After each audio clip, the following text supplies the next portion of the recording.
What is up, guys? Welcome back. So today I want to talk about panic attacks and my story, but most importantly, some things that helped me. I know it can feel hopeless having panic disorder and panic attacks, especially if you're like me and had it combined with health anxiety. Made it very, very hard. There definitely were times where I thought I was never going to get out of it. Man, yeah, I'm so thankful to be where I'm at today, and I'm so thankful that I get to help you guys and to make videos like this. I haven't really made a video about panic attacks in quite some time. But I definitely had my fair share of them. There was a period of time, especially in the first couple years of like my 5-year journey, where I was having multiple a day before it started to get better and before I could put some time in between my panic attacks, which once you're able to do that, that by itself is a lot of a better lifestyle. You know, the biggest goal that you should have right now is having less of them and then to make them shorter. But, you know, we'll get into that in a minute. But yeah, in the beginning, mine was primarily driven by my heart anxiety and health anxiety. I had cardiophobia, so I was worried about everything going wrong with my heart. There's a period of time where I thought all these panic attacks were heart episodes or heart attacks. So yeah, ER visits, testing, doctor visits, all that fun stuff.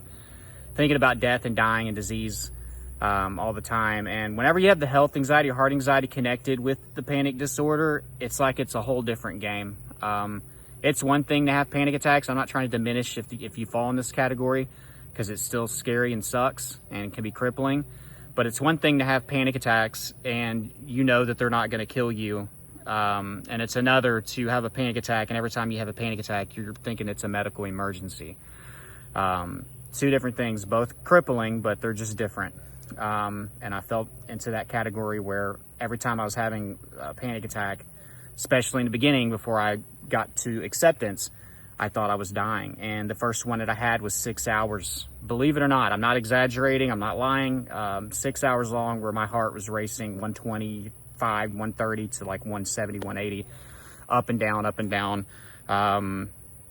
Yeah, my chest was tight. Just, it was hurting. It was hurting.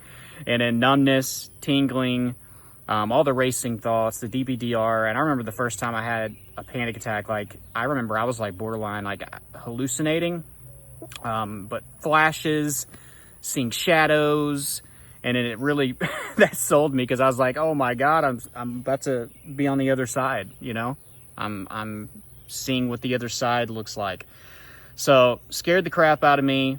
Got my mom to come pick me up, and she checked my vitals and everything, and they were still elevated after a long time. But she said, Trey, you know, if you were having a heart attack, it would have happened by now. I'm a nurse, trust me.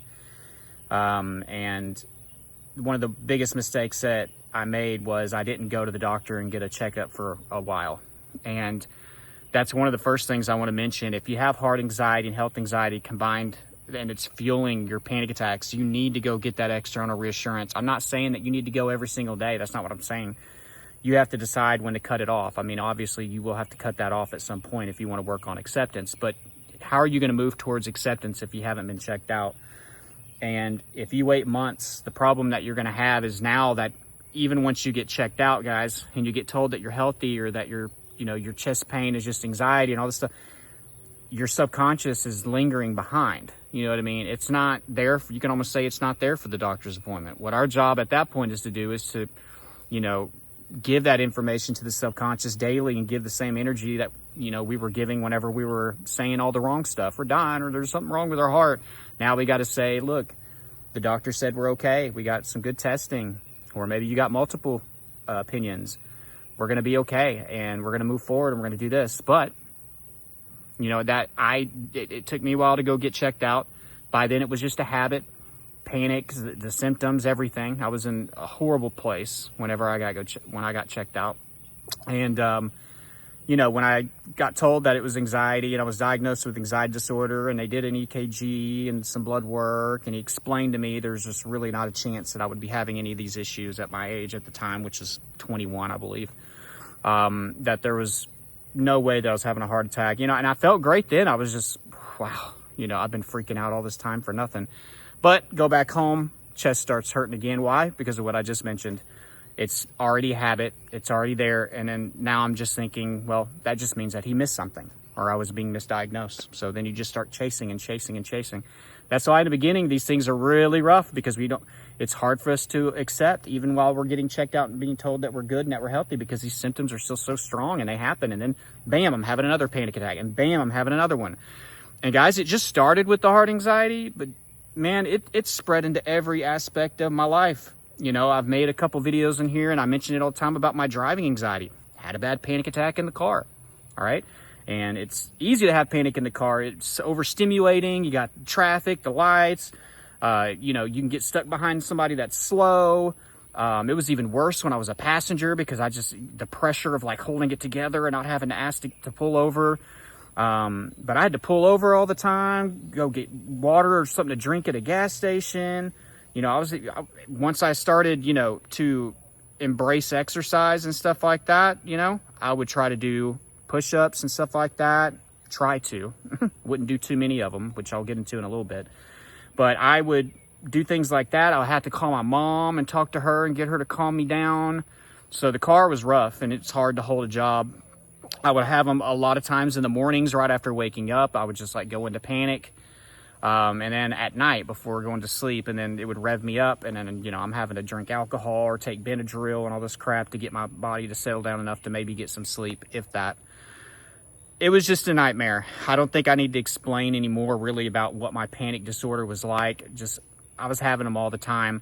But after a couple years, things did get better. And, you know, the first thing that I want to talk about that helped me, that I started to use, and it was actually effective after this, was exercise. And I get it. For a lot of you, this triggers you. A lot of you can't fathom it. A lot of you have heart anxiety and you don't want to do it. The things that you're most reluctant to do are going to be the things that set you free. Whenever it comes to exercise, you're almost going to have to get to a point where you feel like you are taking a risk, you know? But I feel comfortable wanting you guys to exercise if you've been told multiple times that you're healthy. What else are we going to do? What else am I supposed to tell you? Just keep going back nonstop all the time?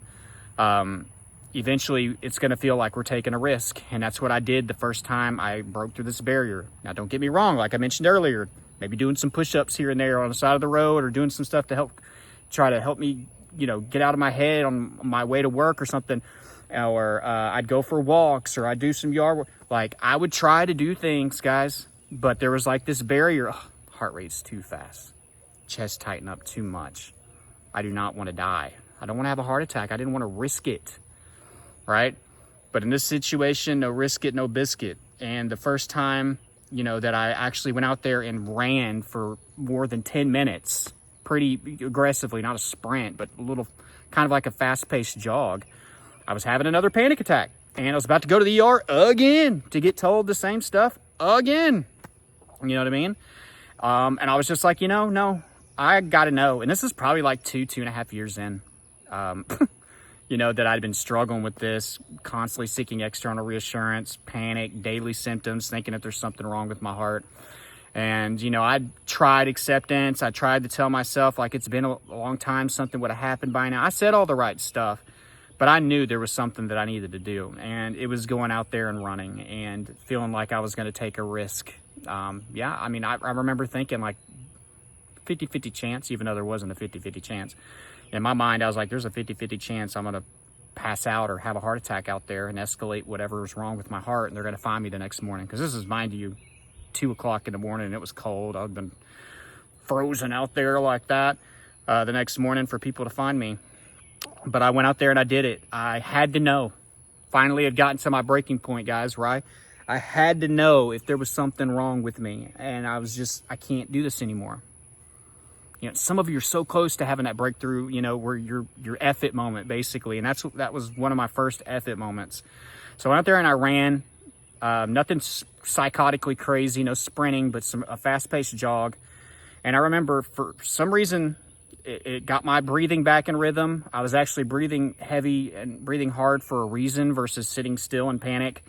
It helped me space out a little bit, and my thoughts weren't all over the place. And it, oddly enough, got me to kind of relax a little bit. But also, most importantly, I think it just made me realize, like, okay, if I was having a heart attack, things would have gotten worse, not a little bit better even, or even the same. Like, things would have gotten worse, right? So I was like, oh my God, I think I'm finally going to accept that there's nothing wrong with my heart. Ah, man. And I remember just being pumped up after that. And it was like a celebration, kind of like I was just like happy. And then I started to think, why did I not do this sooner? Why did I not do this a year and a half? And I mean, I know why I didn't do it, because I was scared. But I say that to tell you, if you've been putting this off, and especially if you have heart anxiety and health anxiety combined with it, and you're putting off a little bit more of an aggressive exercise, you're going to regret putting it off. And I did. I was like, if I would have done this within the first month or two, maybe I would have knocked this out a lot quicker, you know, because think about it. You're going to accept so much faster. If you can handle vigorous workouts and activities and stuff like that, then you're probably pretty healthy, right? I don't know. Heart anxiety is not the only thing with health anxiety that can trigger us to have panic attacks. Like some of you worry about strokes, cancer, like any type of medical emergency, guys. I get it. It can trigger that. But if you can exercise, then it's a quick way to let yourself know I'm healthy. Not to mention, it's just good for anxiety. It's good for panic and stuff like that too. Especially if you feel like you're on edge. That was another time that I would start to use this effectively. So I had that in my arsenal after that. I had it in my tool bag, and I would use that. And I didn't just use it when I had panic attacks, okay? With some of these things that I'm talking about, they need to be like a stress preventative routine or lifestyle that you're having that can help. This is something that can help you not even get to the point of panic, right? You wake up in the morning, you hydrate, and then one of the first things you do is you exercise. Gets out the nervous energy, helps you desensitize. Guess what? Later in the day, whenever you feel your heart racing, you can say, well, would have died this morning whenever I had my workout. At least that was the mentality that I started to have, and that's why it was so effective for me. So you can use it then, and you can use it first thing in the morning after you get up and hydrate. So yeah, that's my story with that. This is going to be a longer video, guys, but if you want tips, and got to make that sacrifice today. Cold water. This is something that I started to use a little bit more towards the end of me having panic attacks. And I wish I would have just thought about, there wasn't tons of information. There wasn't like Wim Hof and all that stuff. Cold showers weren't this huge discussion back whenever I was first dealing with my panic disorder. And in fact, when it came to the cold water, I kind of accidentally stumbled across it. I was, just pouring some water on my head to kind of help me with some symptoms. I just was going to test it out, and I saw that it knocked my symptoms out. Started to do that a lot. And then I was like, I wonder what would happen if I started to take cold showers. And, I was hesitant, but then I started to look up, and I could find some articles about cold water therapy and stuff. And it actually knocked out a panic attack that I was having one time. And it was really, really effective. It helps desensitize. I'm not going to spend a ton of time on this. You can do your own research on that. But there's a lot of people that I talk to on the phone that are not going to take a cold shower when I'm telling them to try it out, that it can help, that it can work. There's a lot of you watching that are not going to be willing to do this, just like you're not going to be willing to do exercise. I'm not here to tell you what you want to hear. I'm here to tell you what you need to hear. So if you're desperate and that's something that you're wanting to try it out. Again, guess what? You can do it when you have panic. And I know you can't always just jump in a cold shower if you're at work or in a car. I get it, right? I know that. But if you're at home or you have access to it, you can do that. But guess what? You can take a cold shower right after you get done with your morning workout. So now you have something else, right, to help prevent stress for the rest of the day. I'm telling you, if you have anxiety going to work like I did in driving, if you exercise and take a cold shower and you're hydrated well and all that stuff, and you do a few other things that I'll mention, you're going to feel a lot better on the way to work. You're going to have a better day at work. The drive back won't be as bad, right? And then you have a couple things that you do before bed and just rinse and repeat. You need a stress preventative lifestyle. So start waking up earlier to include some of this stuff. But the cold water, I can expand on that, okay? Chewing ice helps.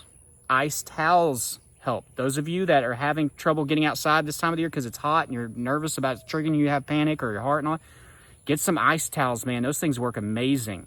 What else? Just ice water, ice towels. You can get some rags or dishcloths and freeze them in your own freezer or whatever at home and do that. That helps out a lot.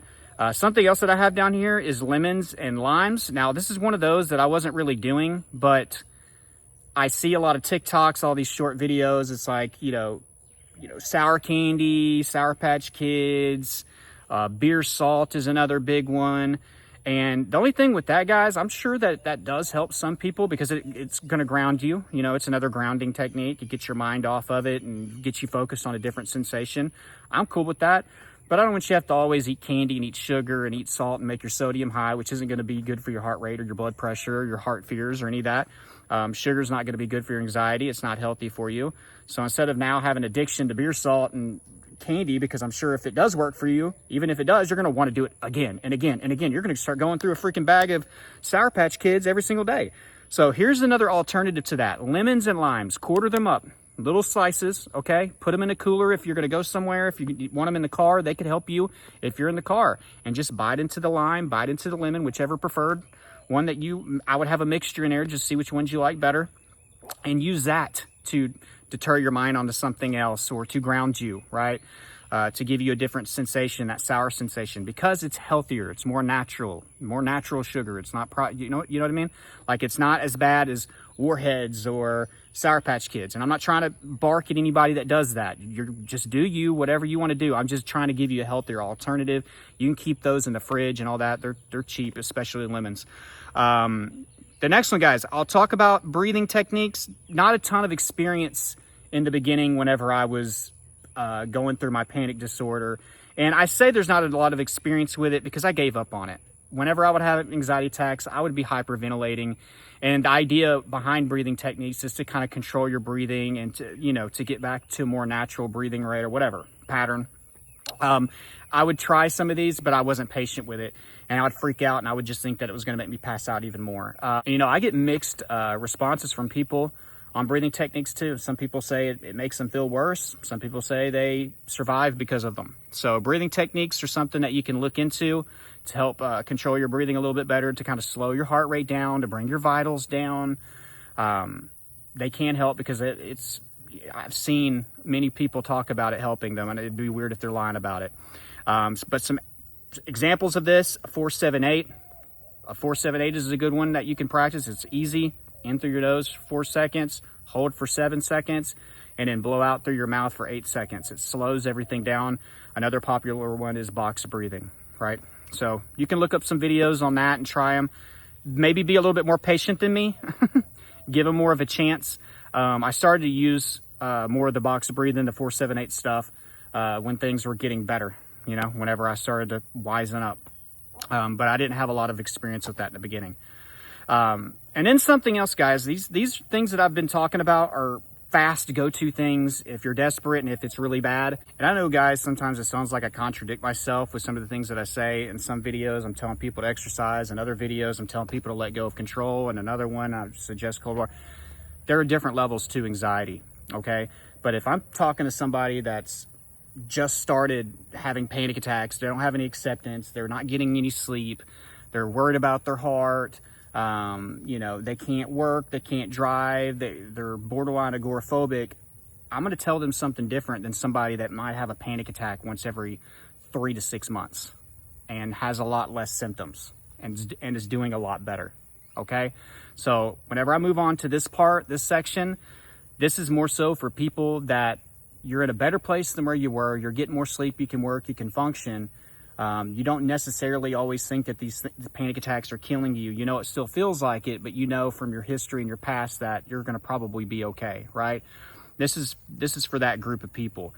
In the beginning, when everything's horrible and you can't even sleep, yeah, I'm suggesting cold water. I am suggesting exercise, especially if you don't have any acceptance. You need to work on acceptance that there's nothing wrong with your heart. Yes, the lemons, the limes, more of the breathing or mindfulness techniques or any other grounding techniques. There's more things out there that I just didn't really do a whole lot of. Anything that can kind of help you a little bit faster, right? But eventually, we don't want to have to keep living like that. Eventually, we want this to go away. If you're perfectly fine with managing, I'm out here bashing managing. It's a way better place to be, okay? Some of you are going to be happy doing those things that I just mentioned. But for some of you, you do want to try to fully recover. You don't want to still have to have a panic attack, every couple months. You don't want to still have to keep on dealing with some heightened sensitivity because of that and some symptoms that stick around because of that. And this is where I move on to the letting go of control. Instead of having to go for a run or desensitize with cold water or ground yourself or do any of these things, I'm just going to go have a seat. I'm going to be weightless. I'm going to show zero resistance. I'm going to let it be. I'm going to let go of control. no resistance. I'm not begging it to stop. I'm not hoping it to stop. I'm not giving any fearful responses. It's okay to still be in fear, but I want to be brave and courageous. And I'm showing that by not getting up and leaving. I do not want my body to keep on thinking that there's something dangerous happen, and I act these things out. This is also where I would tell people any behaviors that you exhibit when you have panic, the feeling that you need to pace or stand up real quick or running your hands through your hair or rubbing your chest or checking your pulse. Write all these things down that you do whenever you have panic attacks. I don't want to do those things because it's just showing that this is needed, that it's justified, because that's what I do every single time. So at this stage, for some of you, I know some of you are in a better place. This is what I would want you to do. Have a seat. You don't have to get up and go run or do something to make this go away real quick. Let it be there. And this is the crazy part about it. If you look up how long a panic attack is supposed to last online, you're going to see different stuff, but it's like 15, maybe 20 minutes. Some say like 10, 15. Once a panic attack fully starts, you can just expect to kind of feel like crap for that time period. But I would just keep reigniting it. Mine would last hours, you know? So the idea is like, I want to sit through these next 10, 15 minutes and just let things be there and let things go. And then the next step after you're doing that, you're weightless, maybe you're closing your eyes, maybe you're kind of just slowing your breathing down a little bit. Practice giving safety and to give context. Why am I safe? Why am I healthy? Why am I okay? Eventually, it's going to be like more natural and you're not going to have to go through this whole process every time. But in the beginning, it's good to just list all the reasons why things are okay and why we're good. Because I know some of you thinking like, well, I shouldn't have to do that every single time. Later on, guys, it's going to be like a joint email with all the stuff that you already know is just going to be sent to your subconscious. It's going to be natural. You're not going to have to go through all these little steps. But in the beginning, it's good to practice this, especially if it's not natural. Give the self-love. Explain yourself why I'm safe. Why there's not a tiger coming to get me. Why are things going to be okay at work? Why are we going to be okay financially? Why is my health okay? Go through all those things. You know what you're dealing with. You know what triggers you. And a lot of you already know the right things to say. You just don't, because it doesn't feel natural to do that. Our body is trying to save us from danger in that situation. It doesn't want you to just sit down while there's a tiger and assess everything. And I wonder how fast I can get over there. Oh, there's a stick. It just wants you to fight or run now. That's why it's so hard to do some of these things, especially this last one. But if you want to finally get over the hump, you really just need to show your subconscious that even if it tries to do this, I'm just going to have a seat. I'm not going to give you what you want. You know, because at some point, even doing the cold water and the exercise technically is kind of giving the subconscious what it feels like it needs or whatever. And it does make things kind of go away a little faster than doing nothing, right? But then it's going to expect you to have to keep doing that, right? So there's two different phases, two different groups of people that are really, really bad and they're in the beginning, and then people that are trying to get out of this and they've seen some hope and they've gotten better, right? So stop running, write all your anxiety behaviors down. Don't do those things. Just be completely still, feel weightless. Don't hold any tension, you know, give safety context, practice self-love. This would be a good time to also maybe to focus on gratitude that can redirect you onto something else that's positive. Yeah. And that's what I started to do towards the end. And then I didn't have panic attacks anymore. So thank God there's no wood around. You know what? 1 second.